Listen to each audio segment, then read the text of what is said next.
청취자 여러분, 구독과 좋아요 한 번씩 부탁드립니다. 한부엉이의 무서운 이야기 지금 시작합니다. 어머니가 해주신 이야기입니다. 시골의 한 여인숙에 다음에 수험 공부를 위해 젊은 남자가 왔습니다. 바닷가의 여인숙이었기에 여름방학 동안 피서와 수험 공부를 겸할 생각이었지요. 남자의 집에는 아직 어린 여동생들이 있는 데다 부모님의 조부모님, 하인들까지 잔뜩 있어서 집중이 도저히 안 됐기 때문이었습니다. 모두들 자신에게 거는 기대가 어마어마하다는 것을 잘 알고 있었기에 이 여인숙까지 오게 된 것이었습니다. 그의 방은 창문 너머로 푸른 수평선이 보이는 곳이었습니다. 시원하게 바닷바람이 불어오는 기분 좋은 방이었지요. 다다미도 부드럽고 방은 깨끗하게 청소되어 있었습니다. 다다미 8장짜리 좁은 방이었지만 무척 좋은 느낌이었다고 합니다.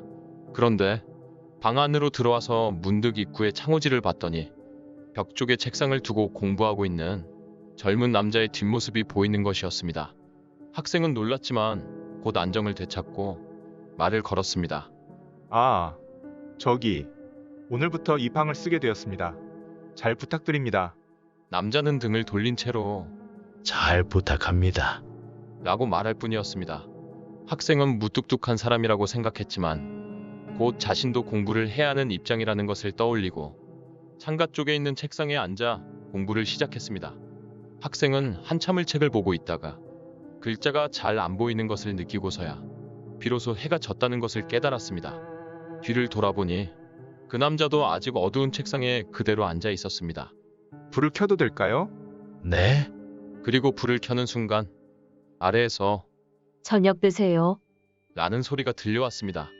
네, 라고 대답한 학생은 일어났지만 남자는 여전히 책상 앞에 앉아 있었습니다. 식사 안 하세요? 저는 괜찮습니다. 남자가 대답했습니다. 그러시군요. 그럼 전 식사하고 오겠습니다. 다녀오세요. 학생은 남자와 조금은 친해진 것 같다는 생각을 하며 맛있게 저녁밥을 먹었습니다. 그리고 식사를 마친 뒤에도 학생은 공부를 계속하고 있었습니다. 화장실에 가고 싶어져서 일어날 무렵 학생은 남자가 지금까지 한 번도 일어난 일이 없다는 것에 생각이 미쳤습니다. 하지만 내가 열중하고 있어서 못 알아차렸나 보다. 저 사람도 대단히 열심히네. 라고 생각하고 넘어갔습니다. 잘 시간이 되어 이불을 깔았지만 남자는 여전히 책상 앞에 앉아 있었습니다. 안 주무십니까? 학생이 말을 걸자 나는 괜찮습니다. 라는 대답이 돌아왔습니다. 그럼 먼저 자겠습니다. 안녕히 주무세요. 학생이 방에 불을 끄자 빛은 남자의 책상 위에만 남았습니다. 학생은 남자에게 등을 돌리고 잠을 잤습니다. 다음날 아침 학생이 일어났을 때 남자는 이미 책상 앞에 앉아 있었습니다. 가볍게 인사를 나누고 씻은 뒤 학생은 아침 식사를 먹었습니다. 아무래도 이 여관에 머물고 있는 것은 자신과 남자뿐인 듯 합니다. 다음날도 낮은 금세 가버리고 밤이 왔습니다. 그 날은 모기가 무척이나 성가신 밤이었습니다. 아무리 모깃불을 피워도 모기가 날아옵니다. 하지만 그렇다고 창문을 닫자니 더워서 버틸 수가 없었습니다. 학생은 남자에게 말을 걸었습니다. 모기가 엄청나네요. 가렵지 않으세요? 남자는 대답했습니다. 나는 숨을 쉬지 않으니까요. 학생은 아, 모기는 사람의 숨에 반응한다던가? 대단하구나. 라고 생각하고 자신도 호흡을 잠시 멈추어 보았지만 역시 모기에 물리고 말았습니다.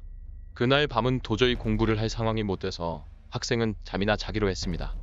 며칠이 지나고 이윽고 여름방학이 끝날 때가 와서 학생은 집으로 돌아가게 되었습니다. 남자에게 마지막 인사를 했지만 끝까지 남자는 뒤를 돌아보지 않았습니다. 학생은 여관 사람에게 같은 방을 썼던 남자에 관해 물으려고 했습니다. 혹시 대학 수험을 준비하는 사람이라면 봄에 도쿄에서 만날 수 있을지도 모른다는 생각에서였습니다. 하지만 여주인의 말은 뜻밖이었습니다. 네? 그 방은 도련님 집 전용 숙소인데요. 다른 사람은 묵을 수 없습니다. 네? 그렇지만 내 방에는 젊은 남자가 공부하고 있었는데요. 아니요. 여기 머물던 건 도련님 뿐이세요. 저희 가족을 빼며 아무도 없습니다. 학생은 그제야 그 남자가 말했던 말을 떠올렸습니다. 나는 숨을 쉬지 않으니까요. 학생은 당황해서 자신이 머물던 방으로 뛰어 올라갔습니다. 거기에는 아직 남자가 책상을 바라보며 앉아 있었습니다. 하지만 학생은 남자에게 말을 걸지 않고 조용히 그 여관을 떠났습니다. 그 남자는 살아있는 사람이 아니었던 것입니다. 학생은 그 후 무사히 도쿄의 대학에 합격했다고 합니다. 이번 이야기 재밌게 들으셨나요? 구독과 좋아요 눌러주시면 앞으로도 더 흥미로운 이야기를 준비하겠습니다. 제 영상을 시청해주신 분들 행복한 하루 되시길 바랍니다. 감사합니다.